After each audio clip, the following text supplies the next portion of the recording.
செல்வந்தர் ஒருத்தர்கிட்ட ஒரு சிறுவன் வந்து ஆடு மேய்ச்சிக்கிட்டு இருந்தானா. பெரியவர் அவனை கூப்பிட்டு, நீ நேராக போய் ஒரு ஆட்டில் உள்ள ரொம்ப நல்ல பகுதி எதுவோ அதை எடுத்துக்கிட்டு வா அப்படின்னாரான். இவன் போனான்.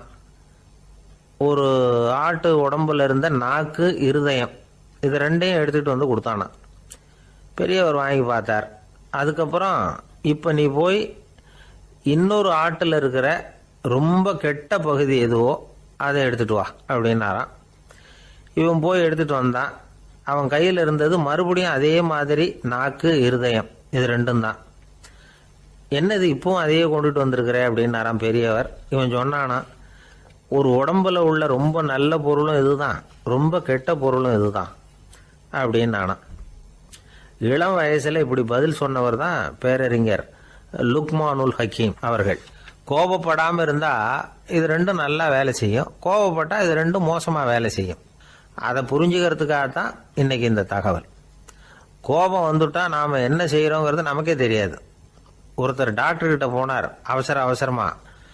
டாக்டர், எனக்கு இப்போ கடுமையான கோப வெறி, எனக்கு கண்ணு மண்ணு ஒன்றும் புரியல, உடனடியாக அதை கட்டுப்படுத்தணும், உடனே இதுக்கு ஏதாவது ஒரு மாத்திரை கொடுங்க ப்ளீஸ் அப்படின்னார்.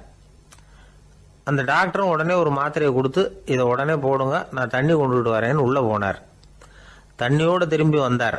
இவர் சொன்னார், டாக்டர், நீங்கள் கொடுத்த மாத்திரை ரொம்ப பெருசாக இருந்தது, இருந்தாலும் கஷ்டப்பட்டு முழுங்கிட்டேன்னார். டாக்டர் சந்தேகத்தோட மேசையை பார்க்குறார். பார்த்தா மாத்திரை அங்கேயே இருக்குது, பேப்பர் வெயிட்டை காணலை. காலை நேரம், கடற்கரை ஓரம், காலை வீசிக்கிட்டு கையை வீசிக்கிட்டு ஏதோ சண்டைக்கு போகிற சிப்பாய் மாதிரி எல்லாரும் நடந்து போயிட்டு இருக்கிறாங்க. நடைப்பயிற்சி.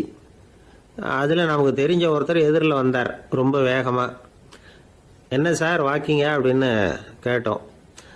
அவரால் ஆமாம்னு பதில் சொல்ல முடியல, அவ்வளவு கஷ்டம். மூச்சு விடுறதுக்கே வாயை திறந்து மூடிட்டு இருக்கிறார். எங்கே பேசுறது? கொஞ்சம் நின்று நிதானித்து மூச்சு விட்டுட்டு அதுக்கப்புறம் சொன்னார் ஆமாம் அப்படின்னு.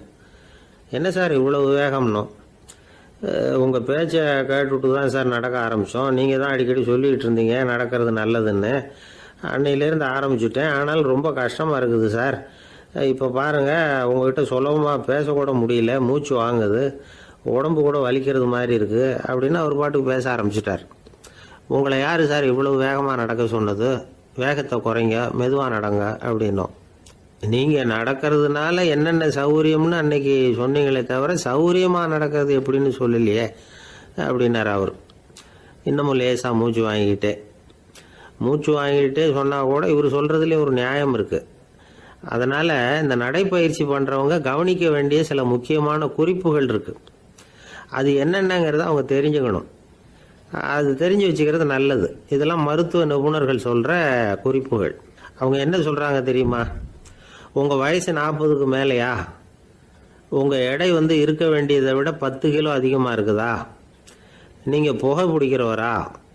இதய நோய், இரத்த நாள நோய், உயர் ரத்த அழுத்தம் இப்படி ஏதாவது உங்களுக்கு உண்டா? அப்படின்னா நீங்கள் உங்கள் இஷ்டத்துக்கு வரிஞ்சு கட்டிக்கிட்டு நடைப்பயிற்சி பண்ண ஆரம்பிச்சிடாதீங்க. முதல்ல ஒரு மருத்துவ பரிசோதனை பண்ணிக்கோங்க, அதுதான் நல்லது அப்படின்னு அவங்க சொல்கிறாங்க. நடக்கிறப்போ, உடற்பயிற்சி செய்கிறப்போ மார்பு பகுதியில் அல்லது வேற எங்கேயாவது தொடர்ந்து வலி இருந்ததுன்னா பயிற்சியை நிறுத்தி விட்டு டாக்டரை போய் பார்க்கணும். நடைப்பயிற்சி பண்ணுறப்போ உங்கள் சக்திக்கு தகுந்த மாதிரி மெதுவாக அதிக கஷ்டம் இல்லாமல் முன்னேறலாம். அங்கே என்ன போட்டியாக வைக்கிறாங்க? முந்திக்கிட்டு போய் என்ன பண்ண போகிறோம்? பரிசாக வாங்க போகிறோம்.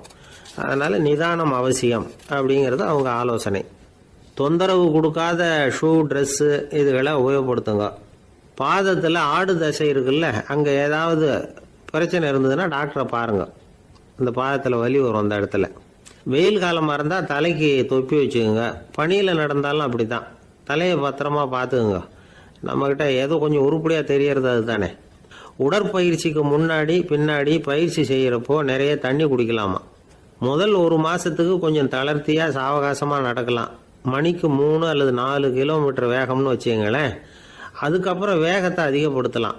மணிக்கு 6 அல்லது 8 கிலோமீட்டர் அளவுக்கு நடக்கலாம். நல்லா கையை வீசிக்கிட்டு நடக்கணும். மூச்சு விடுற எண்ணிக்கை அதிகரிக்கணும். இது மாதிரி ஒரு 30 நிமிஷம் நடக்கலாம். தனியாக நடந்து போகிறதுக்கு உங்களுக்கு என்னமோ மாதிரி இருக்குதா? கூட யாரையாவது சேர்த்துக்குங்க, ஒரு குரூப்பாக சேர்ந்து போகலாம்.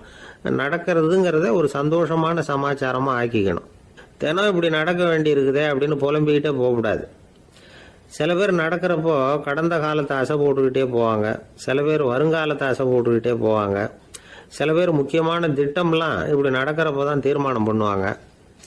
நடக்கிறதுனால மன இறுக்கம் குறையுது, பரபரப்பு குறையுது, மன ஆற்றல் பெருகுது, தன்னம்பிக்கை வளருது, முதுமை தள்ளி போகுது, செயல்திறன் அதிகரிக்குது. இதை தவிர உடம்புக்கும் பல விதமான சௌகரியங்கள் ஏற்படுது. அதனால் இது வரைக்கும் நடக்க ஆரம்பிக்காதவங்க இனிமே இந்த குறிப்புகளை கவனத்தில் வச்சுக்கிட்டு நடக்க ஆரம்பிச்சுடலாம். சார்லஸ் லேம்ப் அப்படின்னு ஆங்கில இலக்கிய மேதை ஒருத்தர், அவர் ஒரு தரம் உடம்பு சரியில்லைன்னு டாக்டர்கிட்ட போனாராம். டாக்டர் அவரை பார்த்துட்டு, நீங்கள் தினமும் காலையில் வெறும் வயத்தில் நடக்கணும் அப்படின்னாராம். வெறும் வயத்தில் நடக்கிறதுக்கு நான் தயார், ஆனால் வயிறு கிடைக்கணுமே சார், யார் வயத்து மேலே நடக்கிறது டாக்டர் அப்படின்னு கேட்டாராம் இவர். ரொம்ப பேருக்கு கூட்டத்தில் பேசுறதுன்னா பயம். நமக்கு ஒன்றும் தெரியாதுன்னு மற்றவங்க நினச்சிடக்கூடாதுங்கிற எண்ணம் தான் இதுக்கு காரணம். ரொம்ப முக்கியமான ஒரு கூட்டம்னா பயம் அதிகமாக இருக்கும்.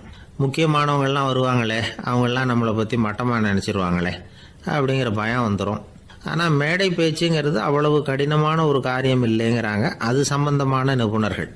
யாரும் பேச்சாளர் ஆகலாம், இது ஒன்றும் பெரிய கிஃப்ட் கிடையாது அப்படின்னு அவங்க சொல்கிறாங்க. நீங்கள் ஒரு சிறந்த பேச்சாளர் ஆகணுமா அப்படின்னா அதுக்குன்னு சில ஆலோசனைகளை சொல்லி வச்சிருக்கிறாங்க அனுபவசாலிகள். முதல் ஆலோசனை என்னன்னா, உங்கள் பேச்சு எளிமையாக இருக்கணும். ஏதாவது ஒரு கருத்து அல்லது 2 கருத்து சொன்னால் போதும். 20 அல்லது 30 கருத்துக்களை சொல்லிகிட்டே போகக்கூடாது. 2வது ஆலோசனை, நீங்கள் என்ன பேச போகிறீங்கிறது முதல்ல உங்களுக்கு நல்லா புரியணும். அதுக்கப்புறம் தான் அதை அடுத்தவங்களுக்கு புரிய வைக்க முடியும். எப்படி ஆரம்பிக்க போகிறோம், எந்த கருத்தை முக்கியமாக வலியுறுத்த போகிறோம், எப்படி முடிக்க போகிறோம் அப்படிங்கிறத முதல்ல நல்லா சிந்திச்சு மனசில் வச்சுக்கணும். கடைசியாக என்ன சொல்கிறீங்களோ அதுதான் கேட்குறவங்க மனசில் நிற்கும். 3வது ஆலோசனை என்னென்னா, உங்கள் பேச்சு சுருக்கமாக இருக்கணும். ஒரு 15 நிமிஷம் பேசுறது ரொம்ப பொருத்தம். மணிக்கணக்கில் பேசிக்கிட்டு இருக்கிறது நல்லதில்லை. 4வது ஆலோசனை, நீங்கள் பேசுறது உண்மையாக இருக்கணும். உங்களுக்கு உண்மையான அனுபவங்கள் இருக்கும், அதை சொல்லலாம். உங்களுடைய உண்மையான அனுபவங்களை மற்றவங்களோட பகிர்ந்துக்கணும், அதுதான் முக்கியம். 5வது ஆலோசனை, ஆரம்பத்தில் கொஞ்ச நேரம் உங்களை பற்றியும் எதிரில் உள்ளவங்களை பற்றியும் சம்பந்தப்படுத்தி ஏதாவது பேசி ஒரு நெருக்கத்தை ஏற்படுத்திக்கணும். ஒவ்வொருத்தரும் இப்போ இவர் பேச போகிறது நம்ம சம்மந்தப்பட்டது அப்படின்னு நினைக்க ஆரம்பிச்சிருவாங்கல்ல, அதுக்கப்புறம் அவங்க கேட்க தயாராகிட்டாங்கன்னு அர்த்தம். எதிரில் உட்காந்துருக்கிற கூட்டத்திலிருந்து 3 பேரை தேர்ந்தெடுங்க. அதாவது வலது பக்கம் ஒருத்தர், நடுவில் ஒருத்தர், இடது பக்கம் ஒருத்தர். அதாவது உங்களை ரொம்ப கனிவாகவும் ஆர்வமாகவும் பார்க்குறவராக பார்த்து தேர்ந்தெடுத்துங்க மனசுக்குள்ள.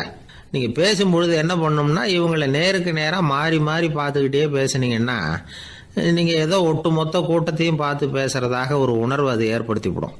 6வது ஆலோசனை என்னென்னா, சொற்பொழிவுன்னா நீங்கள் பேசணும், படிக்கக்கூடாது. எழுதி படிக்கிறது நல்லா இருக்காது. குறிப்புகள் வேணும்னா வச்சுக்கலாம். படிக்கிறது பேப்பர்லேருந்து வர்றது மாதிரி இருக்கும், பேசுறது இதயத்திலேருந்து வர்றது மாதிரி இருக்கும். அப்புறம் 7வது ஆலோசனை சொல்கிறாங்க, அது என்னென்னா, மேடையில் ஏறி நின்ன உடனே இயல்பாக மூச்சை இழுத்து விட்டுங்க, இயல்பு நிலைக்கு வாங்க, அதுக்கப்புறம் இயல்பாக பேச ஆரம்பிக்கலாம் அப்படிங்கிறாங்க. இவ்வளவும் பேச்சு கலையில் வல்லுநர்களாக இருக்கிறவங்க சொல்லுகிற ஆலோசனைகள். இதையெல்லாம் கடைபிடிச்சா நமக்கும் அதுக்கும் வெகு தூரம்னு நினச்சிக்கிட்டு இருந்த ஒன்று இப்போ கிட்டத்தில் நெருங்கி வந்துடும். நாம் சொல்கிறபடியெல்லாம் அது கேட்கும். ஒரு பேச்சாளர், அவருக்கு சுருக்கமாகவே பேச தெரியாது. மேடையில் ஏற்றி விட்டுவிட்டா போதும், ஆரம்பிச்சிருவார், நிறுத்த மாட்டார், பேசிக்கிட்டே இருப்பார்.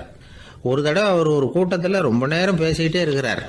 எதிரில் பொறுமை இழந்த ஒருத்தர் தன்னுடைய கை கடிகாரத்தை காட்டினார். அதை கவனித்த பேச்சாளர், மன்னிக்கணும், கை கடிகாரம் நான் கொண்டுகிட்டு வர மறந்துட்டேன், அதுதான் நேரம் போனதே தெரியல அப்படின்னு சொல்லியிருக்கிறார். இதுக்கு அவர் சொன்னாராம் கோபமா, ஏய்யா கடிகாரத்தை தான் பார்க்க முடியல, மறந்துட்டேன், பக்கத்தில் மாட்டிருக்கிற கேலண்டரையாவது பார்க்கக்கூடாதா அப்படின்னாராம். தானத்தில் சிறந்தது எது அப்படின்னு ஒரு கேள்வியை கேட்டு, தானத்தில் சிறந்தது நிதானம் அப்படின்னு அதுக்கு ஒரு பதிலும் சொல்கிறவங்க உண்டு. நிதானம் ரொம்ப அவசியம், அதுவும் இன்றைய உலகத்துக்கு ரொம்ப அவசியம். இன்றைக்கி உலகம் ரொம்ப பரபரப்பாக போய்கிட்டு இருக்குது. பொறுமையாக இருக்கணும்னு நினைக்கிறவங்களால கூட அப்படி இருக்க முடியறதில்ல. பொறுமையை சோதிக்கிறது மாதிரி பல சம்பவங்கள், அதையெல்லாம் சந்திச்சே தீர வேண்டியிருக்குது. எங்கே போனாலும் க்யூவில் நிற்க வேண்டியிருக்குது, எங்கே போனாலும் காத்துக்கிட்டு இருக்க வேண்டியிருக்கு. ஆஃபீஸ்லேயோ வீட்லேயோ கூட நீங்கள் நிதானமாக பொறுமையாக நடந்துக்க தெரியலன்னா உங்களுக்கு சிடுமூஞ்சி, முசுடு இப்படிலாம் பேர் வச்சுருவாங்க. அது உங்களுக்கு தேவையா? சரி, வாழ்க்கையில் பொறுமைசாலின்னு பேர் வாங்கிறதுக்கு என்ன வழி? முதல் பாயிண்ட், நீங்கள் நினைக்கிறது, எதிர்பார்க்கறது, செய்கிறது எல்லாமே 100% கரெக்டாக நடக்கணும்னு ஆசைப்படக்கூடாது. எதுவாக இருந்தாலும் அதில் ஓரளவுக்கு தவறு நடக்கலாம் அப்படிங்கிறத எதிர்பார்த்தே இருக்கணும். ஓரளவுக்கு அதை அனுமதிக்கணும். ஒரு நண்பரை 6 மணிக்கு ஒரு இடத்துக்கு வர சொல்லியிருக்கிறீங்க. 6 மணிக்கு அவர் வரலை, உடனே பொறுமை இழந்து நடந்துக்கக்கூடாது. ஒரு 10 நிமிஷம் டிலே ஆகலாம். ஒரு வர்ற வழியில் பஸ்ஸு கூட ஏதாவது டிராஃபிக்கில் மாட்டியிருக்கலாம். அதெல்லாம் எதிர்பார்த்தே கொஞ்சம் காத்திருக்கிறதுல ஒன்றும் தப்பு இல்லை. சில சமயம் டிலே ஆகிறது கூட நல்லதாக முடியும். ஒரு பஸ்ஸை தவற விட்டுட்டு ஐயோ கொஞ்சம் ஒரு 2 நிமிஷம் முன்னாடி வந்திருந்தா பிடிச்சிருக்கலாமே அப்படின்னு தவிச்சிக்கிட்டு இருப்பாங்க சில பேர். அடுத்தபடியாக வர்ற பஸ்ஸு நேரடியாக நீங்கள் போக வேண்டிய இடத்துக்கே கொண்டு போய் விடுற பஸ்ஸாக கூட இருக்கலாம். அது உங்களுக்கு முன்னாடி தெரியாதுல்ல. சில நெருக்கடியான சூழ்நிலைகளை தமாஷா எடுத்துக்கிறதுக்கு பழகிக்கணும். சில இடங்களுக்கு போகிறப்ப காத்திருக்கிறதுக்கு நம்ம மனசை தயார்படுத்திக்கிட்டே போகணும். ஒரு ரயிலுக்கோ பஸ்ஸுக்கோ அல்லது விமானத்துக்கோ கப்பல் பிரயாணத்துக்கோ போகிறப்போ அங்கே போய் நீங்கள் மணிக்கணக்கில் கூட காத்துக்கிட்டு தான் இருக்கணும். புறப்படுற நேரம் கூட மாறலாம். நீங்கள் போய் சேர்ந்ததும் அது உடனே புறப்படணும்னு கட்டாயமாக என்ன? அது மாதிரி சமயத்தில் படிக்கிறதுக்குன்னு சில சுவாரஸ்யமான புத்தகங்களையும் கையில் எடுத்துக்கலாம். உங்களை சுற்றி எவ்வளவோ சுவாரஸ்யமான சம்பவங்கள் நடந்துக்கிட்டு இருக்குதுல்ல, அதையெல்லாம் வேடிக்கை பாருங்கள். எதுக்காக காத்துக்கிட்டு இருக்கிறோமோ அந்த காரியத்தில் உண்மையாகவே நமக்கு ஒரு அக்கறை இருந்தால் நமக்கு போர் அடிக்காது. சில கோயில்களில் பார்த்துருப்பீங்க, தரிசனத்துக்காக பக்தர்கள் நாள் கணக்கில் காத்துக்கிட்டு இருப்பாங்க. அவங்களெலாம் அழுத்துக்கிறது இல்லை. ஆண்டவனை தரிசிக்கணுங்கிற உண்மையான அக்கறை இருக்கிறதுனால அவங்களுக்கு போர் அடிக்கிறது இல்லை. ஆனால் சில சினிமா தியேட்டரில் கூட பார்க்கலாமே, சினிமா கியூ கூட அப்படி தான். சாயந்தரம் 6 மணி ஆட்டத்துக்கு காலம்பரம் 6 மணிக்கே போய் கூட காத்துக்கிட்டு இருப்பாங்க. அவங்களுக்கெல்லாம் போர் அடிக்காது, படம் பார்க்குற ஆர்வம். இன்னொரு முக்கியமான விஷயத்தை நாம் பழக்கப்படுத்திக்கணும். லிவ் ஃபார் தி மூமெண்ட் அப்படிங்கிறாங்க நிபுணர்கள். ரொம்ப பேர் எப்படின்னா அடுத்தபடியாக நடக்க போகிற விஷயத்திலேயே கவனமாக இருப்பாங்க. அந்த நினைப்புலேயே இந்த நிமிஷத்தை பொறுமை இல்லாமல் கழிப்பாங்க. ஒருத்தர் இருக்கார், அவர் எப்படின்னா ஆஃபீஸ் முடியறதுக்குள்ளேயே சார் 5 மணிக்கெல்லாம் ரெடியாக இருங்க, நாம் அந்த ஹோட்டலில் போய் டிஃபன் சாப்பிட்ணும் அப்படின்னு 4 மணிலேருந்து சொல்லிகிட்டு இருப்பார். 4:55 பரபரப்பாக ஓடி வருவார். 2 பேரும் புறப்படுவோம், ஹோட்டலுக்கு போவோம், சாப்பிட்டுக்கிட்டு இருப்போம். அப்படி சாப்பிட்டுட்டு இருக்கிறப்ப சார் சாப்பிட்டு முடித்ததும் நேராக ஒரு ஜவுளி கடைக்கு போகிறோம் அப்படிம்பார். பரபரக்க சாப்பிட்டு முடிப்பார், புறப்படுவார். ஜவுளி கடையில் அவசரமாக சீக்கிரம் பில் போடுங்க சார், சினிமாவுக்கு நேரம் ஆகிடும்பார். சினிமா தியேட்டரில் உட்காந்து அடுத்தபடியாக எங்கே டின்னர் சாப்பிட்றதுன்னு யோசனை பண்ணிகிட்டு இருப்பார். ராத்திரி படுக்கையில் விழுந்ததுக்கு அப்புறமும் நாளைக்கு காலையில் எழுந்திரிச்சதும் அதை பண்ணணும் இதை பண்ணணும்னு திட்டம் போட்டுக்கிட்டே இருப்பார். அதாவது எப்பவும் அடுத்த நிமிஷம், அடுத்த நாள், அடுத்த வாரம், அடுத்த வருஷம், இதுதான் அவங்க சிந்தனை. இந்த நிமிஷம் என்ஜாய்மெண்ட்டை அவங்க இழந்துடுறாங்களாம். அதனால தான் வாழ்நாள் பூரா பொறுமையின்மை, அவஸ்தை, அல்லல். அதனால் நாம் எல்லாரும் வாழ்க்கையில் நிதானமாக இருக்கிறதுக்கு கற்றுக்கணுமா. அதுக்காக இந்த நிதானத்துக்கு வேறு விதமான அர்த்தம் பண்ணிக்கக்கூடாது. ஒருத்தர் அப்படித்தான் ஒரு தடவை அவருடைய குதிரை காணாமல் போயிட்டு தான். அதுக்காக அவர் கவலைப்படலை, நிம்மதியாக இருந்தார், சந்தோஷமாக இருந்தார். என்ன சார் இது, உங்கள் குதிரை திருட்டு போயிட்டுதுங்கிறீங்க, நீங்கள் கவலைப்படாமல் இருக்கிறீங்களே அப்படின்னு கேட்டாங்களாம். அதுக்கு அவர் சொல்லியிருக்கார், நல்ல வேலை சார், கட்டியிருந்த குதிரை காணாமல் போயிருக்குது. நான் அது மேலே உட்காந்துருக்கிற சமயம் அது காணாமல் போயிருந்ததுன்னா, திருட்டு போயிருந்ததுன்னா நானும் சேர்ந்துல காணாமல் போயிருப்பேன் அப்படின்னாராம். எவ்வளவு நிதானமான ஆள் பாருங்க. ஒரு ஊரில் ஒரு சித்தர் இருந்தார், சூஃபி சித்தர். அவர் ஞானம் பெற்ற ஒரு சித்தர். ஒரு நாள் அந்த நாட்டு மன்னன் அவரை பார்க்கறதுக்காக வந்தான். என்ன வேணும் உனக்குன்னு கேட்டார். நான் கடவுளை பார்க்கணும், அதுக்கு நீங்கள் தான் உதவி பண்ணணும் அப்படின்னா அவன். சித்தர் கொஞ்சம் யோசனை பண்ணார். சரி, போயிட்டு நாளைக்கு வாடினார். அதே மாதிரி மன்னன் போயிட்டு அடுத்த நாள் வந்தான். இங்கே நீ என்னோட ஒரு வாரம் தங்கியிருக்க வேண்டியிருக்கும்னார். சரின்னா ஒரு பிச்சை பாத்திரத்தை தூக்கி கையில் கொடுத்தார். அவனுக்கு ஒன்றும் புரியல, இருந்தாலும் வாங்கிட்டான். வாங்கிட்டு இதை என்ன செய்யணும் அப்படின்னு கேட்டான். இதை ஒன்றும் செய்ய வேணாம், இதை எடுத்துக்கிட்டு பக்கத்தில் உள்ள கிராமங்களுக்கு போ, வீடு வீடாக பிச்சை எடுத்துக்கிட்டு வா. அப்படி வந்த பிறகு தான் உனக்கு சாப்பாடும் ஓய்வும் கிடைக்கும். ஒரு வாரம் அப்படி செய், அதுக்கப்புறம் 8வது நாள் நாம் கடவுளை பற்றி யோசிக்கலாம் அப்படின்னார். இப்படி இவர் சொன்னதை கேட்டதும் அந்த அரசனுக்கு அதிர்ச்சி ஆயிட்டுது. ஒரு மாதிரி ஆயிட்டான். தன்னுடைய சொந்த நாட்டில் சொந்த குடிமக்கள் கிட்ட போய் பிச்சை எடுக்கிறதா அப்படின்னு யோசனை பண்ணி பார்த்தான். அதுக்கப்புறம் மெதுவா அவன் அந்த சித்தரை பார்த்தான்.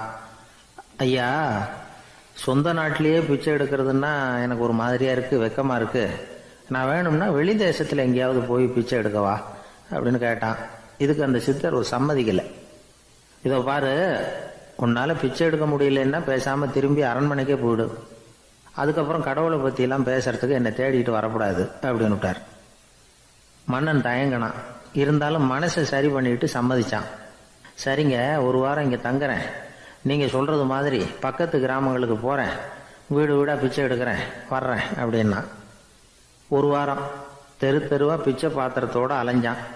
சொந்த ஊர்ல சொந்த குடிமக்கள் கிட்ட பிச்சை எடுத்தான். 7 நாள் முடிஞ்சது. 8வது நாள் அந்த சித்தர் மன்னனை கூப்பிட்டார். இப்படி வாழ்னார். வந்தான். இனிமே நீ கடவுளை பத்தி என்கிட்ட கேட்கலாம்னார். இனிமே கேட்கறதுக்கு ஒண்ணுமே இல்லை சுவாமின்னா இவன். ஒரு வார காலம் பிச்சை எடுத்த பிறகுதான் கடவுளை காண முடியும் அப்படின்னு நான் கனவு கூட காணவில்லைன்னா. அப்படின்னா நீ பிச்சை எடுத்த காலத்துல அப்படி என்னதான் நடந்தது அப்படின்னு கேட்டார் அவரு. சுவாமி, ஒரு வார காலம் பிச்சை எடுத்ததுல என்னுடைய ஆணவம் அழிஞ்சுட்டுது. அது இப்போ இருக்கிற இடமே தெரியல. இப்போ அதை காணவே காணோம். பிச்சைக்காரனா இருந்தப்போ பெற்றதை மன்னனாக இருக்கும்போது பெற முடியாதுங்கிறத புரிஞ்சுக்கிட்டேன் அப்படின்னா மன்னன். அடக்கம் பிறந்தவுடன் தெய்வீக கதவுகள் திறந்து கொள்ளுகின்றன அப்படிங்கிறார் ஓஷோ. நம்மால் ஒருத்தன் ஆணவம் அழியணுங்கிறதுக்காக ஒரு திருவோட்டை எடுத்துக்கிட்டு தெரு தெருவா பிச்சை எடுக்க ஆரம்பிச்சான். என்ன, தெய்வீக கதவுகள் திறந்துதா அப்படின்னு கேட்டார் ஒருத்தர். தெய்வீக கதவு திறக்கிறதுக்கு முன்னாடியே எங்க வீட்டு கதவு சாத்திக்கிட்டுதுன்னா.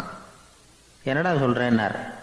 இனிமே வீட்டுக்குள்ளேயே வர வேணாம், இதையே தொழிலா வச்சுக்கோ அப்படின்னு எங்க வீட்டுல சொல்லிவிட்டாங்க சார் அப்படின்னா.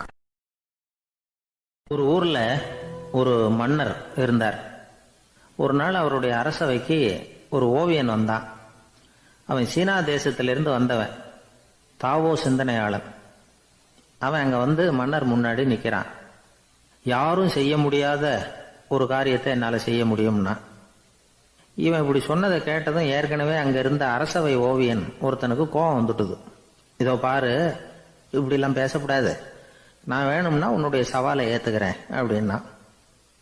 நாம 2 பேரும் ஓவியம் தீட்டுவோம். அதை பார்த்துட்டு நம்ம 2 பேர்ல யாரு சிறந்த ஓவியன் அப்படிங்கறத மன்னரே தீர்மானம் செய்யட்டும். என்ன சொல்ற அப்படின்னு கேட்டான் அவன். அவனும் சரின்னு ஒத்துக்கிட்டான். போட்டி ஆரம்பமாச்சு. அரசர் அவங்களுக்கு 2 சுவர்களை ஒதுக்கி கொடுத்தார். 6 மாச காலம் அவகாசம் கொடுத்தார். 2 ஓவியர்களும் அவங்கவங்க வேலையை ஆரம்பிச்சாங்க. இரவு பகலா வேலை செய்ய ஆரம்பிச்சுட்டாங்க. 6 மாசம் முடிஞ்சது. அரசர் வந்து பார்த்தார். முதல்ல தன்னுடைய அரசவை ஓவியர் தீட்டி இருந்த ஓவியத்தை பார்த்தார். ரொம்ப பிரமாதமா இருந்தது, பாராட்டினார். இதோ பாரு, உன்னுடைய ஓவியம் அற்புதமா இருக்கு, உயிரோட்டம் உள்ளதா இருக்குது, கலையின் உச்சமே இதுதான், இதை விட சிறந்த ஒரு ஓவியத்தை வேற யாராலையும் படைக்க முடியாது அப்படின்னார். அதுக்கப்புறம் அந்த சீன ஓவியன் கிட்ட போனார். எங்க உன்னுடைய ஓவியம்னு கேட்டார். திரைச்சீலையை விலக்கி விட்டு பாருங்கன்னா. மன்னர் வந்து அந்த திரைச்சீலையை விளக்குனார். உள்ள வந்து ஓவியம் இருக்க வேண்டிய இடம் கண்ணாடி மாதிரி தெரிஞ்சுது.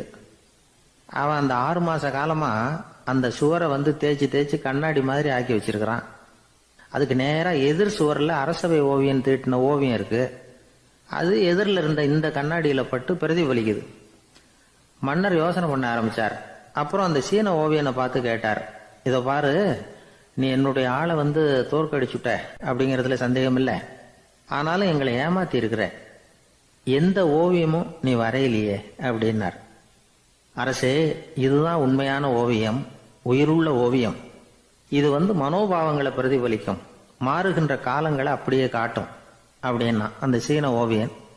கையால வரைகிற ஓவியங்கள்ல சலனம் இல்லை. கண்ணாடி அப்படி கிடையாது. சக்தியின் ஓட்டம் அதுல எப்பவும் இருந்துகிட்டே இருக்கும். கண்ணாடி மட்டுமே ஜீவன் உள்ள ஓவியமா இருக்க முடியுங்கிறத அந்த சீன ஓவியன் தெரிஞ்சு வச்சிருந்தான். ஏன்னா அவன் ஒரு தாவோ சிந்தனையாளன். ஒவ்வொரு குழந்தையும் இந்த கண்ணாடியோட தான் பிறக்குது.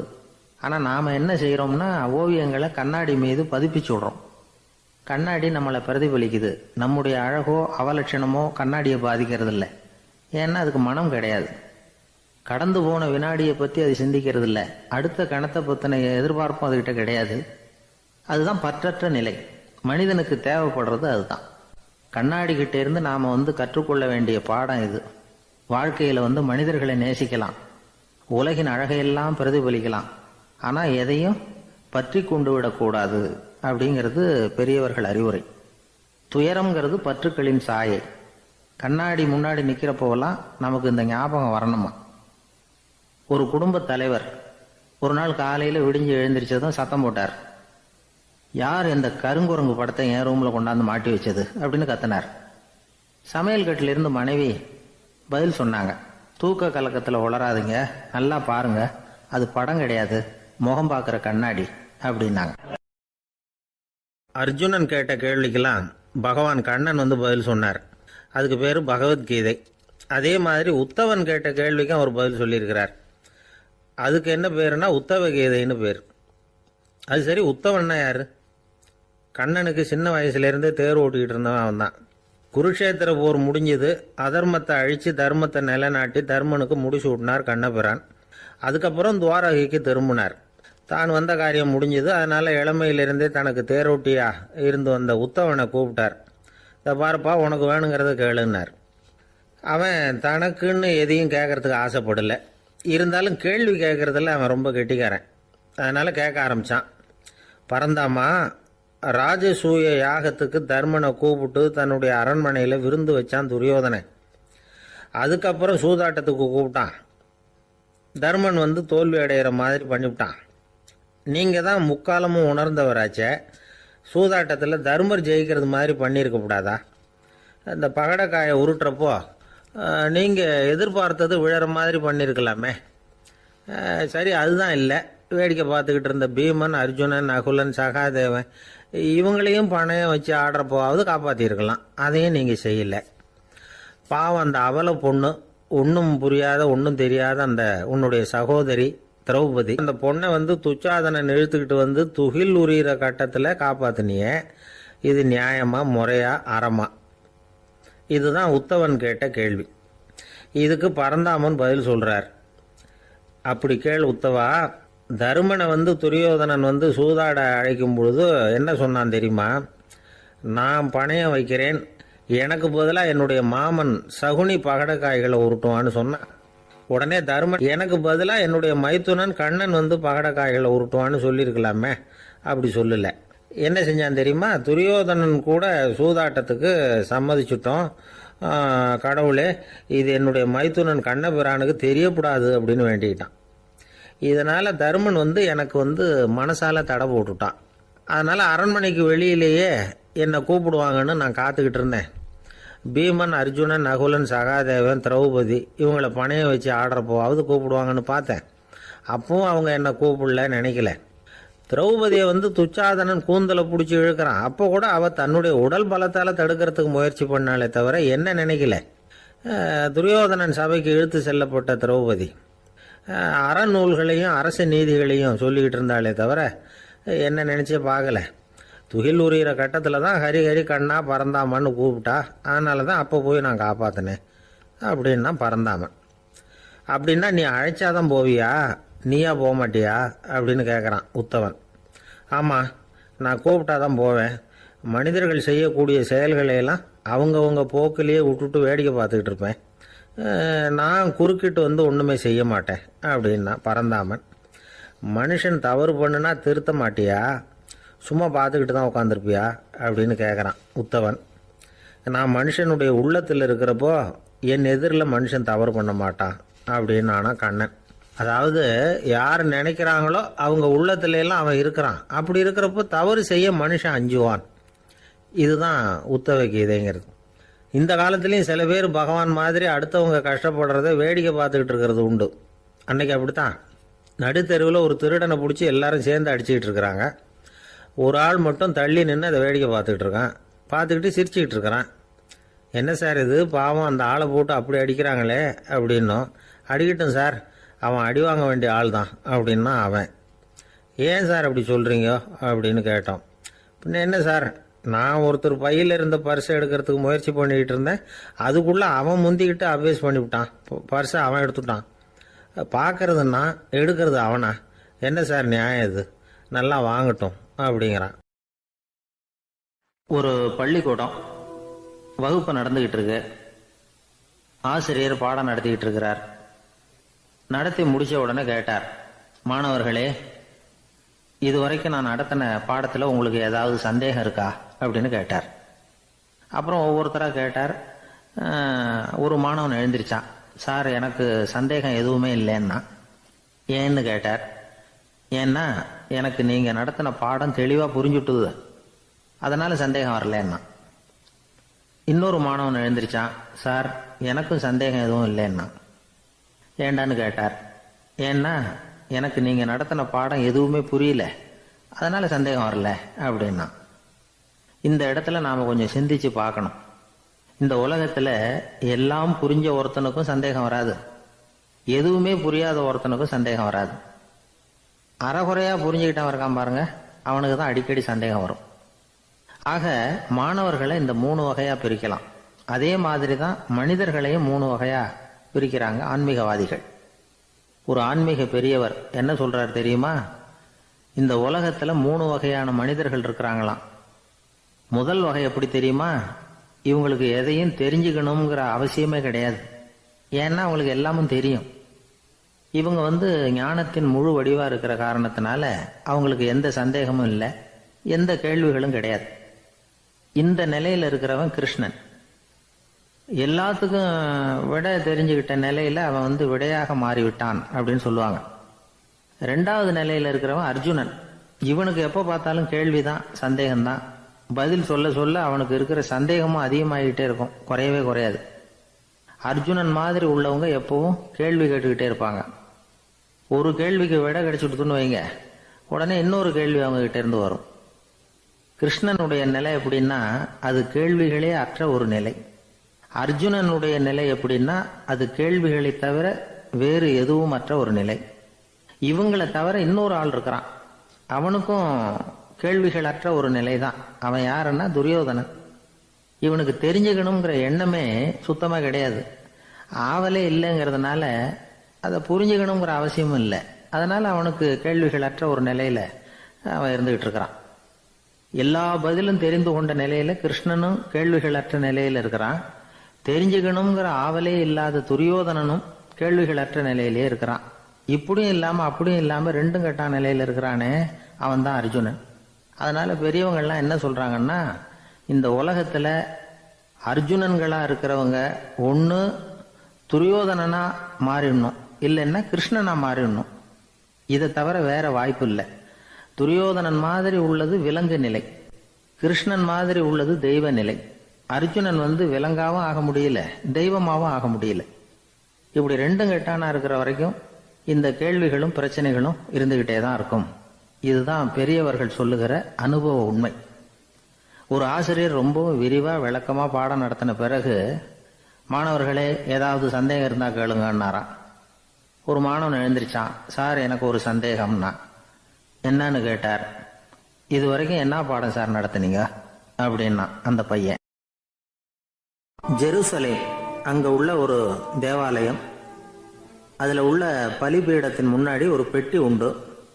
அது காணிக்கை பெட்டி. ஆலயத்துக்கு வர்றவங்க பிரார்த்தனை பண்ணிவிட்டு திரும்பி போற சமயத்துல அந்த பெட்டியில காணிக்கை போடுவாங்க. அவங்களால எவ்வளவு முடியுமோ அவ்வளவு போடுறது வழக்கம். அவங்கவுங்க வசதிக்கு தகுந்த மாதிரி போடுவாங்க. வசதி உள்ளவங்களா இருந்தாலும் சரி, வசதியே இல்லாத வறியவர்களா இருந்தாலும் சரி, ஆலய காணிக்கை பெட்டியில காசு போடுறது அவங்களுக்கு ரொம்ப பெருமையான ஒரு செயல். ஒரு சமயம் இயேசு தம்முடைய சீடர்களோடு அந்த ஆலயத்துக்கு வர்றார். அங்க உட்காந்து ரொம்ப நேரம் வழிபாடு பண்ணிட்டு இருக்கிறார். சீடர்களும் அந்த ஜபத்துல கலந்துக்கிட்டாங்க. வழிபாடு முடிஞ்சுது. இயேசு உட்கார்ந்துருக்கிறார். காணிக்கை பெட்டியில காசு போடுறவங்கள கவனிக்கிறார். சீடர்களும் அதையே கவனிச்சுக்கிட்டு இருக்கிறாங்க. ரொம்ப பேர் வரிசையா வந்தாங்க. அவங்களால முடிஞ்ச அளவுக்கு காசு போட்டுட்டு அவங்க பாட்டுக்கு போய்கிட்டு இருக்கிறாங்க. வசதியானவங்க நிறைய பேர் வந்தாங்க. அதுக்கு மத்தியில் வயசான ஒரு அம்மா, அவங்களும் காசு போட்டுட்டு போறாங்க. இப்போ இயேசு தன்னுடைய சீடர்கள் பக்கம் திரும்பினார். ஒரு கேள்வி கேட்டார். இப்போ இந்த காணிக்கை பெட்டியில் நிறைய பேர் வந்து காசு போட்டுட்டு போகிறத நீங்கள் கவனிச்சிங்க. இன்னைக்கு இந்த காணிக்கை பெட்டியில் ரொம்பவும் அதிகமாக காசு போட்டது யார் அப்படின்னு கேட்டார். முதல்ல வந்தார ஒரு பெரிய மனுஷன், அவர் தான் அதிகமாக போட்டார் அப்படின்னாரு ஒருத்தர். மூணாவதாக வந்தவர் தான் அதிகமாக போட்டார், நான் கவனித்தேன் அப்படின்னாரு இன்னொருத்தர். இப்படி ஆளுக்கு ஒரு விதமாக சொல்கிறாங்க. கடைசியாக இயேசு சொன்னாராம், இன்றைக்கு அந்த பெட்டியில் அதிகமாக காசு போட்டவங்க அந்த வயசான அம்மா தான் அப்படின்னாராம். சீடர்களுக்கு ஒன்றும் புரியல. அந்த அம்மா ரொம்பவும் ஏழையாச்சே, அவங்க எப்படி அதிகமாக காணிக்கை செலுத்த முடியும் அப்படிங்கிறது அவங்க சந்தேகம். இயேசு விளக்குனார். நிறைய பேர் வந்தாங்க, நிறையவே காசுகள் போட்டாங்க, அது உண்மைதான். ஆனால் அந்த அம்மா என்ன பண்ணாங்க கவனிச்சிங்களா? வந்தாங்க, தன்னுடைய காசு பையை திறந்தாங்க, அப்படியே கொட்டுனாங்க. அதில் இருந்தது 2 காசுகள் தான். அந்த 2 காசும் காணிக்கை பெட்டியில் விழுந்துட்டுது. மற்றவங்கள்லாம் தங்கள்கிட்ட இருந்த செல்வத்தின் ஒரு சிறு பகுதியை எடுத்து பெட்டியில் போட்டாங்க. ஆனால் இந்த அம்மா தன்கிட்ட என்ன இருந்ததோ அதை அப்படியே போட்டுட்டாங்க. தன்னுடைய பிழைப்புக்காக வச்சிருந்த அவ்வளவையும் இழக்கிறதுக்கு தயாராகிட்டாங்க. அவ்வளவு தாராள மனசு அவங்களுக்கு. அதனால் அவங்க செலுத்தின காணிக்கை தான் அளவில் அதிகம் அப்படின்னார். விலை மதிப்பில்லாத முத்து புதையல் ஒருத்தனுக்கு கிடைக்க போகுதுன்னு வச்சுக்கோங்க. அதன் மதிப்பை உணர்ந்தவன் என்ன பண்ணுவான்? அதை அடையிறதுக்காக தன்கிட்ட இருக்கிற எதையும் கொடுக்கறதுக்கு தயாராக இருப்பான் இல்லையா? அது மாதிரி தான் இதுவும் அப்படின்னார். உலக மதிப்பீடுகளை துரும்பா தூசியாக மதித்து அதையெல்லாம் உதறி விடுகிறவன் இறையருள் அப்படிங்கிற இணையில்லாத செல்வத்தை பெறுகிறான் அப்படிங்கிறது இதில் உள்ள கருத்து. இறைவனுக்காக இழப்பதுன்னா துன்பப்படுகிறவர்களுக்காக, ஏழைகளுக்காக, ஏதுமற்றவர்களுக்காக இழப்பது அப்படின்னு அர்த்தம். உங்கள் அயலானுக்கு நீங்கள் என்ன உதவி செய்தாலும் அதை எனக்கே செய்கிறீர்கள் அப்படின்னு இயேசு சொல்லியிருக்கிறார். அடுத்தவங்களுக்கு உதவணுங்கிற குணம் இன்னைக்கு ரொம்ப குறைஞ்சி போச்சு. ஒருத்தன் வாழைப்பழத்தோல் வழுக்கி கீழே விழுந்துட்டான். பக்கத்தில் இருந்த நண்பன் உடனே அவனை தூக்கிக்கிட்டு போய் ஆஸ்பத்திரியில் சேர்த்துட்டான். அதுக்கப்புறம் சொன்னான், நீ அந்த வாழைப்பழத்தோலில் காலை வைக்க போகிறத முன்னாடியே நான் கவனிச்சுட்டேன் அப்படின்னானா. அப்படின்னா அப்போவே நீ எனக்கு உதவி செஞ்சுருக்கலாமே அப்படின்னானா அவன். நான் டாக்டருக்கு உதவலாம்னு நினச்சிட்டேன் அப்படின்னா இவன். ஒரு ஊரில் ஒருத்தர் இருந்தான். ஏதோ ஒரு சின்ன அலுவலகத்தில் வேலை பார்த்துக்கிட்டு இருந்தான். ரொம்ப ஏழை. வர்ற கொஞ்சம் வருமானத்தை வச்சு வாழ்க்கையை ஓட்டிக்கிட்டு இருந்தான். ஒரு நாள் தெரு வழியாக அவன் நடந்து வந்துக்கிட்டு இருக்கிறான். தெருவில் ஒரு காசு கிடந்தது. அதை பார்த்துட்டான். அது குனிஞ்சு எடுத்தான். அது ஒரு பழங்கால காசு. அந்த காசு நடுவில் ஒரு துளை இருந்தது. அதாவது துளையிட்ட நாணயம். பழங்காலத்தில் புழக்கத்தில் இருந்த ஒரு நாணயம் அது. துளையிட்ட நாணயம் கிடைச்சதுன்னா ரொம்ப நல்லது, அது அதிர்ஷ்டம் அப்படின்னு ஒரு நம்பிக்கை உண்டு. இவன் கையில் அது கிடைச்சதும் ரொம்ப சந்தோஷப்பட்டான். இனிமேல் என்னுடைய கஷ்டம்லாம் தீரப்போகுது, அதிர்ஷ்டம் என்னை தேடி வரும், நான் பணக்காரன் ஆகிடுவேன் அப்படின்னு சொல்லிட்டு அந்த காசை தன்னுடைய கோட்டு பையில் பத்திரமா போட்டு வச்சுக்கிட்டான். அடிக்கடி அதை தொட்டு பார்த்துக்கிறது உண்டு, வெளியில் எடுக்க மாட்டான். இப்படியே கொஞ்ச காலம் ஆச்சு. அதுக்கப்புறம் என்னாச்சு தெரியுமா? நிஜமாகவே அதிர்ஷ்டம் அவனை தேடி வர ஆரம்பிச்சுட்டுது. செல்வம் வந்து குவிஞ்சுது. பணம், பதவி, புகழ் எல்லாம் வந்து சேர்ந்தது. சமூகத்தில் அவன் ஒரு பெரிய மனுஷன் ஆயிட்டான். எல்லாரும் அவனை பாராட்டினாங்க. அவன் எதை தொட்டாலும் வெற்றி, எல்லாம் அந்த காசோட மகிமை அப்படின்னு அவன் மனசுக்குள்ளே நினச்சிக்கிட்டான். தினமும் காலையில் அந்த கோட்டை போட்டுக்கிட்டு தான் வெளியில் கிளம்புவான். புறப்படுறதுக்கு முன்னாடி கோட்டு பாக்கெட்டை தொட்டு பார்த்துக்குவான், உள்ளே காசு இருக்கா அப்படிங்கிறத உறுதிப்படுத்திக்குவான். அதுக்கப்புறம் தான் வெளியில் கிளம்புவான். இப்படியே பல வருஷம் ஓடி போச்சு.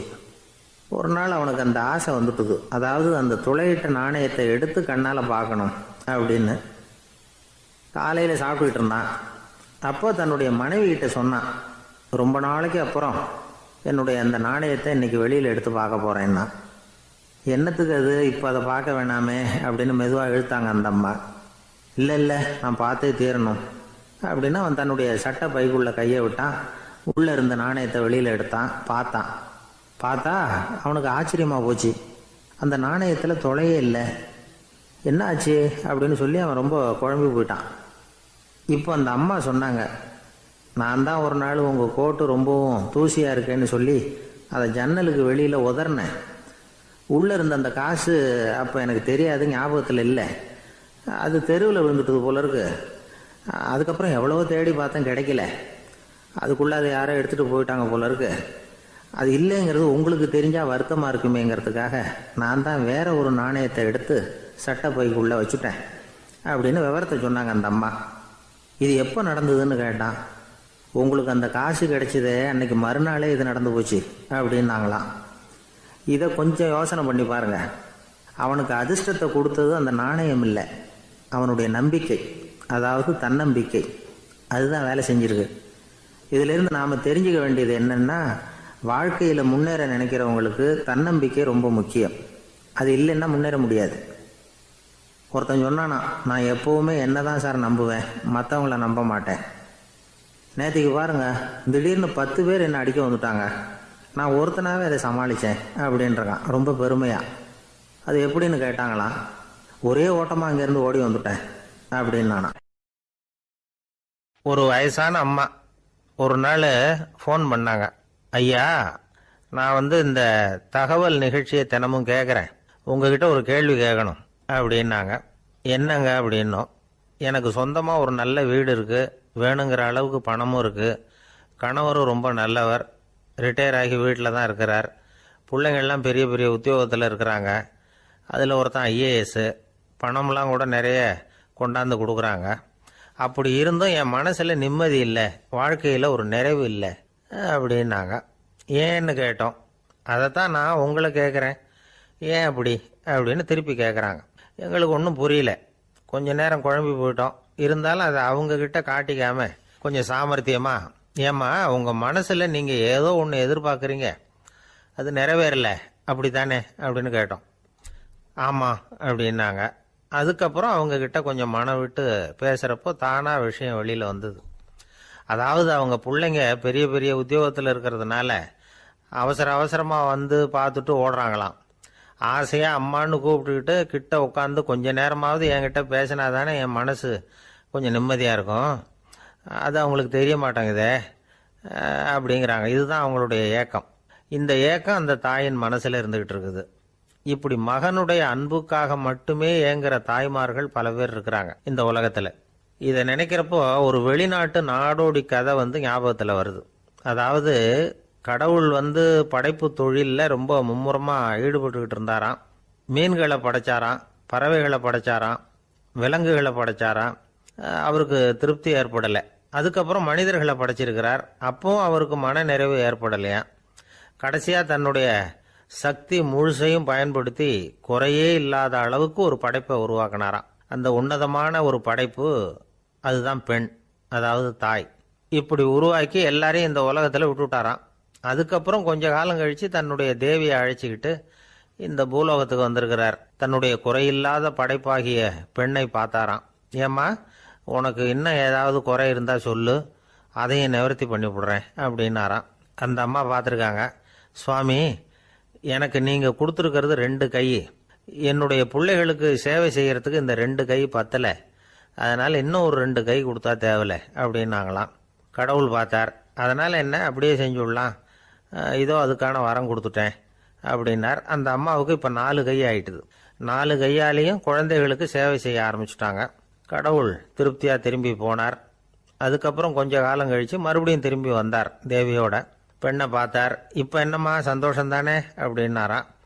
அதுக்கு அந்த அம்மா, சந்தோஷம்தான், இருந்தாலும் இப்போ எனக்கு இருக்கிற 2 காலும் போதில்லை, இன்னும் ஒரு 2 கால் இருந்தால் தேவையில்லை, நிறைய ஓடி ஆடி பிள்ளைகளுக்காக வேலை செய்ய வேண்டியிருக்குது அப்படின்னாங்களாம். சரின்னு சொல்லி 4 கால் இருக்கிறது மாதிரி செஞ்சுட்டு போயிட்டார் கடவுள். மறுபடியும் கொஞ்ச நாள் கழித்து தேவி சொன்னாங்க கடவுள்கிட்ட, நீங்கள் என்னதான் முயற்சி பண்ணினாலும் முழுமையான ஒரு படைப்பை உங்களால் உருவாக்க முடியாது, அப்படி தான் நான் நினைக்கிறேன் அப்படின்னாங்களாம். அப்படியா சொல்கிறேன், வா அந்த பொண்ணை பார்த்துட்டு வருவோம் அப்படின்னு புறப்பட்டு இங்கே வந்தாங்களாம். இங்கே பார்த்தா 4 கால் 4 கையோடு அந்த பொண்ணு ஒரு செவுத்துல சாஞ்சி உட்காந்து அழுதுகிட்டு இருக்குது. இப்போ தேவி அந்த பொண்ணை சுட்டி காட்டி கடவுள்கிட்ட கேட்டாங்களாம், ஏங்க நீங்கள் அந்த பொண்ணுக்கு கையை கொடுத்தீங்க, காலை கொடுத்தீங்க, சரி, அந்த கண்ணீரையும் எதுக்காக கொடுத்தீங்க அப்படின்னு கேட்டாங்களாம். அதுக்கு கடவுள் சொன்னாராம், கையை கொடுத்தது நான் தான், காலை கொடுத்தது நான் தான், ஆனால் அந்த கண்ணீரை கொடுத்தது நான் இல்லை, அதை கொடுத்தது அந்த அம்மாவோட பிள்ளைங்க அப்படின்னாராம். இன்றைக்கும் அப்படித்தான் பல பிள்ளைங்க அவங்க அம்மாவுக்கு கண்ணீரை தான் கொடுத்துக்கிட்டு இருக்கிறாங்க. அம்மாவை மதிக்கிற பிள்ளைங்க தான் இன்னைக்கு நல்லபடியாக இருக்கிறாங்கங்கிறது அவங்களுக்கு தெரியறதில்ல. இந்த காலத்து பிள்ளையாண்டான் ஒருத்தன் அவங்க அம்மா கிட்டேயும் நல்ல பிள்ளையா நடந்துக்குவான், மனைவி கிட்டேயும் நல்ல கணவனாக நடந்துக்குவான். ரொம்ப சாமர்த்தியம். ஒரு நாள் அவங்ககிட்ட கேட்டாங்க, ஏன்பா உங்கள் அம்மாவும் உன் மனைவியும் சண்டை போட்டுக்கிட்டா நீ எந்த பக்கம் அப்படின்னாங்களாம். வீட்டுக்கு வெளிப்பக்கம் அப்படின்னானான் அவன். வாழ்க்கையில் ரொம்பவும் அடிபட்டு அல்லல் போட்டுக்கிட்டு இருக்கிற ஒருத்தர் வந்தார். மனசு ரொம்பவும் நொந்து போய் பேசினார். இந்த உலகத்தில் மனுஷனாக பிறந்ததை விட மாடாக பிறந்திருக்கலாம் சார் அப்படின்னார். திடீர்னு வந்து என்கிட்ட இப்படி சொன்னால் அதுக்கு நான் என்னங்க பண்ண முடியும் அப்படின்னேன். உங்ககிட்ட வரணும்னு தோணுச்சு அதனால் வந்தேன் அப்படின்னார். சரிங்க, இப்படி ஒரு யோசனை வந்ததுக்கு என்ன காரணம் அப்படின்னு சொல்லி அவர்கிட்ட கேட்டேன். அதுக்கு அவர் சொன்னார், என் பையனுக்கு வேலை தேடுறேன் கிடைக்கல, பொண்ணுக்கு மாப்பிள்ளை தேடுறேன் கிடைக்கல, வீடு கட்டுறதுக்கு கடன் கேட்குறேன் கிடைக்கல, மாடாக பிறந்திருந்தா இது மாதிரி கவலையெல்லாம் கிடையாதுல்ல, பேசாமல் வைக்கோலை தின்னுக்கிட்டு அசை போட்டுக்கிட்டே கடந்து விடலாமே அப்படின்னார் அலட்சியமாக.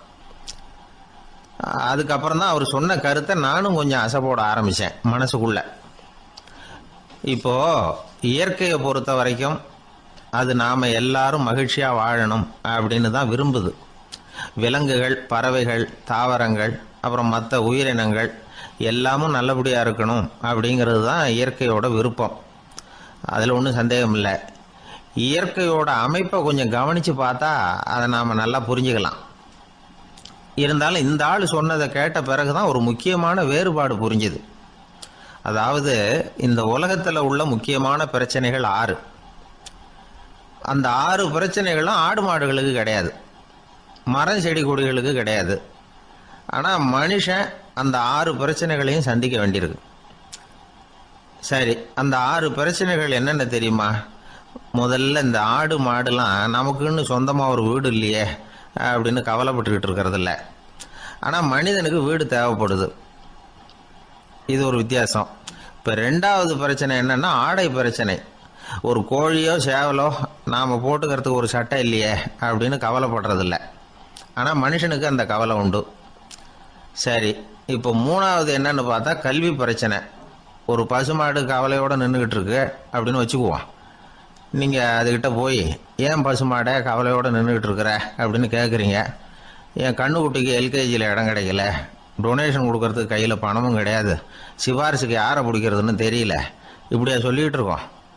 அதுக்கு அந்த கவலையெல்லாம் கிடையாது. ஆனால் மனிதனுக்கு அந்த கவலை உண்டு. 4வது என்னன்னு பார்த்தீங்கன்னா வேலை வாய்ப்பு பிரச்சனை. வேலை கிடைக்கலையே அப்படின்னு வேப்ப மரம் கவலைப்படுறதில்ல, ஆனால் மனுஷன் கவலைப்படுறான். 5வது என்னன்னு பார்த்தா கல்யாண பிரச்சனை. எருமை மாடு பசு மாடு எல்லாம் பொண்ணுக்கு மாப்பிள்ளை தேடிட்டாலே இது பேப்பரில் மணமகன் தேவை அப்படின்னு விளம்பரமாக கொடுக்குது, அதெல்லாம் கிடையாது. 6வது என்னன்னு பார்த்தீங்கன்னா பணம் சம்பந்தமான பிரச்சனை. ஆடு மாடுலாம் பணத்தை சேமிக்கணும்னோ ஏதாவது நிதி நிறுவனத்தில் முதலீடு பண்ணணும்னோ நினச்சிக்கிட்டு இருக்கிறதில்ல. பணத்தை எப்படி காப்பாற்றுறது அப்படிங்கிற கவலையும் அதுகளுக்கு கிடையாது. குதிரை வந்து குளம்போடு பிறக்குது, அதனால் அது காடு மேடெல்லாம் கவலை இல்லாமல் தெரியலாம். ஆடு வந்து உடம்புல ரோமத்தோடு பிறக்குது, அதனால் அது குளிரை பற்றி கவலைப்பட வேண்டிய அவசியம் இல்லை. ஆனால் மனுஷனை பார்த்தீங்கன்னா அவன் தான் ஒன்றுமில்லாமல் பிறக்கிறான். ஏன் இந்த பாகுபாடு அப்படின்னு கேட்டால் இதை பற்றி கொஞ்சம் சிந்திச்சு பார்க்கணும். அதாவது இந்த சந்தேகத்தை ஒரு பெரியவர்கிட்டையும் கேட்டேன். அவர் சொன்னார் இதுக்கு பதில். அவர் இதே கேள்வியை இயற்கை கிட்ட கேட்டாராம். இயற்கை பதில் சொல்லிச்சான். வேற யாருக்கும் கொடுக்காத ஒரு வலுவான கருவியை, ஒரு பவர்ஃபுல் வெப்பன் மனுஷனுக்கு கொடுத்துருக்கிறேன்னு, அந்த கருவியை உபயோகப்படுத்தி அந்த 6 பிரச்சனையை மட்டும் இல்லை 6 கோடி பிரச்சனைகள் இருந்தாலும் அதையெல்லாம் சமாளிக்கலாம். அது கருவி என்ன தெரியுமா? அதுதான் 6வது அறிவு. அதை உபயோகப்படுத்தினா காலுக்கு செருப்பு தயார் பண்ணிக்கலாம், குளிருக்கு போர்வை தயார் பண்ணிக்கலாம், என்ன வேணும்னாலும் செய்யலாம் அப்படின்னு இயற்கை பதில் சொல்லிச்சான். அதனால் நாம் செய்ய வேண்டியது என்னன்னா இயற்கையை முதல்ல சரியாக புரிஞ்சுக்கணும். இயற்கையின் படைப்பையே நாம் வந்து சரியாக புரிஞ்சுக்கிறது இல்லையா, அதுதான் வேதனை. இந்த கதையை கேளுங்க. இப்போ நகரத்திலேருந்து ஒரு ஆள் கிராமத்துக்கு வந்தான். அங்கே ஒரு சிறுவன் மாடு மேய்ச்சிக்கிட்டு இருந்தான். நகரத்து ஆள் சொன்னான், எவ்வளவு அழகான பசு, அது சரி இதுக்கெல்லாம் ஏன் கொம்பு இல்லைன்னா. இதுக்கு அந்த பையன் பதில் சொன்னான், பசுமாட்டுக்கு கொம்பு இல்லாததுக்கு பல காரணங்கள் உண்டு. கண்ணுக்குட்டியாக இருந்தால் கொம்பு இருக்காது, பசு வளர்ந்து பெருசானதுக்கு அப்புறம் தான் கொம்பு முளைக்கும், இது ஒரு காரணம். சில சமயம் வளர்கிற கொம்பை எடுத்து விடுறது உண்டு, அது ஒரு காரணம். ஆனால் இதுக்கு ஏன் கொம்பு இல்லைன்னு கேட்குறீங்க. அதுக்கு என்ன காரணம்னா, இது பசு இல்லை குதிரை அப்படின்னானா. அங்கே ஒரு புதர் தெரியுது இல்லையா, இந்த புதருக்குள்ளே ஒரு சிங்கம் இருக்குது. அந்த பக்கமாக நான் போகிறப்போ வர்றப்போலாம் அது என்கிட்ட ஒம்பு வளர்க்குது, தகராறு செய்யுது, என் மேலே பாயுது, என்னை தாக்குது, ஏன்னு தெரியல அப்படின்னுது. இதை கேட்டதும் அந்த குரங்கு சொல்லிச்சு, இனிமேல் கவலைப்படாத, இந்த தடவை நான் உன்னை காப்பாற்றுறேன்னுது. அதுக்கப்புறம் ஒரு நாள் அந்த குரங்கும் கழுதியும் அந்த புதர் பக்கமாக போய்கிட்டு இருந்தாங்க. எதிர்பார்த்தது மாதிரியே நடந்தது. அந்த சிங்கம் எதிரில் வந்தது, கழுதியை பார்த்தது, உடனே அது மேலே பாய ஆரம்பிச்சுட்டுது. அவ்வளவுதான். உடனே இந்த குரங்கு என்ன பண்ணிச்சு தெரியுமா, கிடுகிடுன்னு ஒரு மரத்து மேலே ஏறி உட்காந்துக்கிட்டது.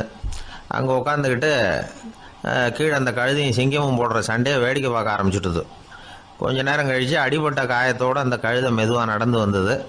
குரங்கு மெல்ல மரத்தை விட்டு கீழே இறங்குச்சு. இப்போ கழுதை கேட்டுது, என்னை காப்பாத்துறேன்னு சொல்லிவிட்டு காலை வாரி விட்டுட்டியே, நீ பாட்டுக்கு மரத்து மேலே ஏறி உட்காந்துக்கிட்டே, அது நியாயமானது. குரங்கு பரிதாபமாக அதை பார்த்துது. நான் மரத்து மேலே இருந்து நீங்கள் 2 பேரும் சண்டை போட்டதை பார்த்துக்கிட்டு தான் இருந்தேன். உன்னோட சத்தம் தான் அதிகமாக இருந்தது, அது நீ சிரிக்கிற மாதிரி எனக்கு கேட்டுது, அதனால் நீ தான் ஜெயிச்சுக்கிட்டு இருக்க போல இருக்கு அப்படின்னு நினச்சிவிட்டேன்னுது. இன்றைக்கி பல பேர் இப்படி தான் இருக்கிறாங்களாம். யார் ஜெயிக்கிறாங்க யார் தோக்குறாங்கங்கிறத முகத்தை பார்த்து கூட கண்டுபிடிக்க முடியறதில்ல, பேசுகிற பேச்சை வச்சு கூட கண்டுபிடிக்க முடியறதில்ல. தோற்கிறவங்க கூட சிரிக்கிற மாதிரி முகத்தை வச்சுக்கிறான். இன்றைய மனிதர்கள்கிட்ட ஏகப்பட்ட முரண்பாடுகள். பொய் முகங்களோட உலவுகிறவர்கள் தான் அதிகம். உண்மை முகம் எங்கே இருக்குது அப்படிங்கிறத புரிஞ்சுக்கிட்டு நண்பர்களை தேர்ந்தெடுக்கணும் அப்படிங்கிறது ஒரு முக்கியமான கருத்து. கடவுள் இந்த உலகத்தை படைச்சு விட்டு அதுக்கப்புறமும் கொஞ்ச நாள் இங்கேயே தங்கியிருந்தாராம். அப்போ தான் அவருக்கு ஒரு உண்மை புரிஞ்சுதான், இந்த உலகத்தில் தங்கி இருக்கிறது எவ்வளவு இடைஞ்சல்னு. தினமும் மனிதர்கள் தேடி வந்து ஏதாவது புகார் சொல்லிக்கிட்டே இருந்தாங்களாம், எனக்கு அது வேணும் இது வேணும்னு கேட்டுக்கிட்டே இருந்தாங்களாம். சில பேர் வந்தாங்க, நாங்கள் வந்து விவசாயம் பண்ணுறோம், தண்ணி இல்லாமல் பயிர் காயுது, எங்களுக்கு மழை வேணும் அப்படின்னாங்க.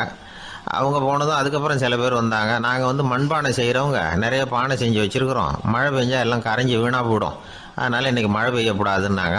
கடவுள் பார்த்தார், அவருக்கு என்ன பண்ணுறதுன்னே தெரியல, ஏகப்பட்ட குழப்பம், தலையை பிச்சுக்கலாம் போல் இருந்தது, கிட்டத்தட்ட பைத்தியம் பிடிக்கிற அளவுக்கு ஆயிட்டுது. எல்லாருடைய ஆசைகளையும் அவரால் நிறைவேற்ற முடியல, ஏன்னா ஒன்றுக்கு ஒன்று முரண்பாடாக இருந்தது. ஒரு நாள் தன்னுடைய அமைச்சரவையை கூட்டி ஆலோசனை கேட்டார், என்ன செய்யலாம்னு சொல்லுங்கன்னார். இது என்ன பிரமாதம், பேசாமல் இமயமலை அடிவாரத்தில் போய் உட்காந்துங்க, யாரும் தொந்தரவு பண்ண மாட்டாங்கன்னாங்க. அங்கேயும் மனிதர்கள் வர ஆரம்பிச்சுருவாங்களேன்னார் கடவுள். சரி அப்படின்னா சந்திரனில் போயிருந்துக்கலாமேன்னாங்க. அங்கேயும் மனுஷன் குடி வர போகிறான் அப்படின்னார் கடவுள். வெகு தூரத்துக்கு அப்பால் உள்ள நட்சத்திர மண்டலத்துக்கு போயிடலான்னாங்க. இதெல்லாம் நிரந்தர தீர்வாகாது, நிரந்தரமாக இந்த மனிதனுடைய தொல்லையிலிருந்து நான் விடுபடணும், அதுக்கு ஏதாவது வழி சொல்லுங்கன்னார் கடவுள். ஒரு வயசான ஆள் வந்தார், கடவுளுக்கு காதோட காதாக ஒரு வழியை சொன்னார். கடவுளுக்கு முகம் மலர்ந்தது, அதுதான் சரி, அப்படியே செஞ்சுடலான்னார். அந்த ஆள் சொன்ன ரகசியம் என்ன தெரியுமா, மனிதனால் அடைய முடியாத ஒரு இடம் இருக்குது, அது வேற எங்கேயும் இல்லை, அவனுக்கு உள்ளே இருக்குது, அங்கே போய் மறைஞ்சிங்க, அதுக்கப்புறம் மனிதர்களால் உங்களுக்கு தொந்தரவு இருக்காதுன்னார். மனிதன் நினைக்காத இடம் அதுதான். அதாவது உள்ளுக்குள்ளே இருக்கிற உண்மையை புரிஞ்சுக்காம வெளியில் எங்கேயோ அது இருக்கிறதாக நினச்சி வரட்டிட்டு அலையிறான் மனுஷன். உள்ளே இருக்கிற உண்மை புரிஞ்சா நாம் தன்னம்பிக்கையோடு தலை நிமிர்ந்து வாழலாம். வேடிக்கையாக ஒரு கதை சொல்லுவாங்க, இதை பாருங்கள், நம்ம பையன் எங்கே பணம் வச்சாலும் எடுத்து விட்றான், என்ன பண்ணுறதுன்னாங்க அம்மா. அப்பா கொஞ்சம் நேரம் யோசனை பண்ணார், அதுக்கப்புறம் சொன்னார், அவன் கண்ணில் படாத இடமா நம்ம வீட்டில் இருக்கிறது ஒரே இடம்தான், அங்கே பணத்தை வை திருட்டு போகாதுன்னார். அது எந்த இடம்னு கேட்டாங்க. அதுதான் அவன் பாட புஸ்தகம், அதில் வச்சிரு, அவன் தொடவே மாட்டான், பாட புத்தகத்தை தொடாமல் பரீட்சையில் வெற்றி பெற முடியாது அப்படிங்கிறத புரிஞ்சுக்கணும். உள்ளே இருக்கிற உண்மையை தொடாமல் வாழ்க்கையில் வெற்றி பெற முடியாது. அதனால் உண்மையை புரிஞ்சுக்கிட்டா வாழ்க்கையில் வெற்றி நிச்சயம். கத்தியை தீட்டாதே புத்தியை தீட்டு அப்படின்னு ஒரு பெரியவர் புத்தி சொன்னார். அதை கேட்ட ஒரு இளைஞன், அது எப்படி பெரியவரை புத்தியை தீட்டுறது, கத்தியை தீட்டுன்னு சொன்னால் ஒரு கருங்கல்லில் கத்தியை தேய்க்கலாம், புத்தியை தீட்டுன்னு சொன்னால் எப்படி தலையை கொண்டுட்டு போய் தரையில் தேய்ச்சிக்கிட்டு இருக்க முடியுமா அப்படின்னா. அந்த பெரியவர் உடனே புரிஞ்சுக்கிட்டார், இந்த இளைஞனுக்கு புத்தி கூர்மை கம்மி அப்படிங்கிறத புரிஞ்சுக்கிட்டார். அது சரி, அறிவுக்கும் புத்திசாலித்தனத்துக்கும் என்ன வித்தியாசம், இது ஒரு முக்கியமான கேள்வி. அறிவுன்னா என்ன, புத்திசாலித்தனம்னா என்ன? இதே கேள்வியை சாக்ரட்டிஸ் கிட்ட அவருடைய சீடன் ஒருத்தன் கேட்டானான். ஐயா, அறிவுக்கும் புத்திசாலித்தனத்துக்கும் என்னங்க வித்தியாசம் அப்படின்னு கேட்டிருக்கான். சாக்ரட்டிஸ் நிமிர்ந்து பார்த்துருக்கிறார் அந்த சீடனை. அதுக்கப்புறம் சொன்னாராம், நான் சொல்கிறேன் உன்னுடைய கேள்விக்கு பதில். ஆனால் அதுக்கு முன்னாடி நீ ஒரு காரியம் பண்ணணும்னாரான். என்னங்க செய்யணும் சொல்லுங்கன்றிருக்கான். அதோ பாரு ஒரு பெரியவர் உட்காந்துருக்கிறாரு, அவர்கிட்ட போ, இங்கேருந்து பக்கத்தில் இருக்கிற அந்த கிராமத்துக்கு போய் சேர எவ்வளவு நேரம் ஆகும் அப்படின்னு கேட்டுட்டு வா அப்படி சொன்னார் சாக்ரட்டிஸ். சரின்னு சொல்லிவிட்டு இவன் போனான். அந்த பெரியவர் முன்னாடி போய் நின்னான். ஏங்க பெரியவரை, இங்கேருந்து அதோ தெரியுத அந்த கிராமத்துக்கு போய் சேர்றதுக்கு எவ்வளவு நேரம் ஆகும் அப்படின்னு கேட்டான். பெரியவர் நிமிர்ந்து பார்த்தார், ஆனால் பதில் எதுவும் சொல்லலை. இவன் மறுபடியும் ஒரு தடவை அதே கேள்வியை அவர்கிட்ட கேட்டான். என்னங்க நான் கேட்குறது உங்கள் காதில் விழுதா, அந்த கிராமத்துக்கு போய் சேர்றதுக்கு எவ்வளோ நேரம் ஆகும் அப்படின்னு சொல்லி மறுபடியும் கேட்டான். அப்பவும் அவர் பதில் சொல்லலை. உடனே அவன் மனசுக்குள்ளே முடிவு பண்ணிக்கிட்டான், சரி பெரியவர் ஒரு மாதிரியாக தெரிகிறார், புத்தி சுவாதீனம் சரியில்லாத ஒரு மாதிரி தெரியுது அப்படின்னு நினச்சிக்கிட்டே வந்த வழியிலே திரும்பி வந்துட்டான். கொஞ்சம் தூரம் நடந்திருப்பான். இப்போ அந்த பெரியவர் மறுபடியும் கூப்பிட்டார், இளைஞனே இப்படி வாழ்னார். இவனுக்கு ஒன்றும் புரியல. மறுபடியும் திரும்பி நடந்தான். அவர் முன்னாடி போய் நின்னான். பெரியவர் சொன்னார், தம்பி இங்கேருந்து அந்த கிராமத்துக்கு போய் சேர்றதுக்கு 5 நிமிஷம் ஆகும் அப்படின்னார். இப்போ அந்த இளைஞன் அந்த முதியவரை ஒரு மாதிரியாக பார்க்க ஆரம்பித்தான். அதுக்கப்புறம் கொஞ்சம் யோசித்தான். பிறகு அவர்கிட்டே கேட்டுட்டான், ஏங்க பெரியவரை, இதே பதிலை அப்போவே என்கிட்ட சொல்லியிருக்கலாமே, என்னை திரும்பி போன்னு சொல்லிவிட்டு பாதி தூரம் போனதுக்கப்புறம் மறுபடியும் கூப்பிட்டு அதுக்கப்புறம் இப்படி சொல்கிறீங்களே, இது நியாயமா அப்படின்னா. பெரியவர் சிரித்தார். அதுக்கப்புறம் சொன்னார், ஏன்பா நீ எவ்வளவு வேகமாக நடக்கிறேங்கிறத பார்க்காம நீ கிராமத்துக்கு போய் சேர வேண்டிய நேரத்தை எப்படி என்னால் சொல்ல முடியும்? அதனால தான் உன்னை கொஞ்சம் தூரம் நடக்க விட்டு உன்னுடைய நடையின் வேகம், அந்த கிராமம் இருக்கிற தூரம் ரெண்டையும் கணக்கு போட்டு அதுக்கப்புறம் நேரத்தை சொன்னேன்னார். சீடன் வந்து தலை குனிந்தான். அப்படியே திரும்பி வந்து சாக்ரட்டிஸ் முன்னாடி நின்னான். சாக்ரட்டிஸ் இப்போ சொல்கிறார், தம்பி அதுக்கு பேர் தான் புத்திசாலித்தனம். இந்த அறிவு கூர்மை வந்து எல்லா இளைஞர்களுக்கும் வரணும் அப்படிங்கிறதுக்காகத்தான் கத்தியை தீட்டாத புத்தியை தீட்டு அப்படின்னு பெரியவங்கள்லாம் சொல்லிகிட்டு இருக்கிறாங்க. புத்தியை தீட்டுறவங்கெல்லாம் வாழ்க்கையில் அறிவாளியாகிறாங்க, தீட்டாதவங்க கோமாளியாகிறாங்க. இதுதான் இன்றைக்கி நடக்கிறது. அதனால் அறிவு கூர்மைங்கிறது வேற. இந்த காலத்து ஆசாமி ஒருத்தர் இன்னொருத்தரை பார்த்து கேட்டார், ஏங்க ஒரு விமானம் இங்கேருந்து புறப்பட்டு 2 மணி நேரத்தில் மதுரைக்கு போய் சேருது. நல்லா கவனிங்க, ஒரு விமானம் இங்கேருந்து புறப்பட்டு 2 மணி நேரத்தில் மதுரைக்கு போய் சேருது அப்படின்னா என்னோட வயசு என்னன்னு கேட்டார். இவர் கேட்குறதுல ஏதாவது அர்த்தம் இருக்கா? அதாவது இங்கேருந்து புறப்பட்டு 2 மணி நேரம் ஆகுது மதுரைக்கு போகிறதுக்கு, அப்படின்னா என் வயசு என்னன்னு கேட்குறாரு. இதை கேட்ட உடனே அவர் பதில் சொன்னார், அப்படின்னா உங்களோட வயசு 20 அப்படின்னார். எப்படிங்க அவ்வளவு கரெக்டாக சொன்னீங்க அப்படின்னு கேட்டார். வேற ஒன்றும் இல்லை, எங்கள் பக்கத்து வீட்டில் ஒரு முழு பைத்தியம் இருக்குது, அதோட வயசு 40, அப்படின்னா உன் வயசு 20 தான் இருக்கணும் அப்படின்னார். அரை பைத்தியம்னு முடிவு பண்ணிக்கிட்டார். அதனால் வாழ்க்கையில் அறிவு கூர்மைங்கிறது ரொம்ப அவசியம். அந்த புத்திசாலித்தனம் இருக்கிறவங்க வாழ்க்கையில் வெற்றி பெறுவது நிச்சயம்.